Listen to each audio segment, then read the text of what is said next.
Another 6.0 Ford in the shop, 2005. There's a set of 8 fuel injectors in it. 275,000 miles. Carbon buildup.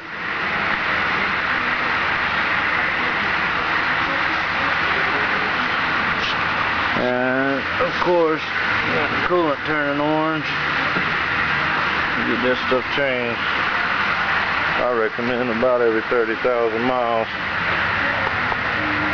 And keep them contaminants out, or install you a coolant filter system on these things. Keep the cooler from stopping up. Well, shop update for today. Put this set in. Into the next truck in the shop. Ford 6.0. 275,000 miles.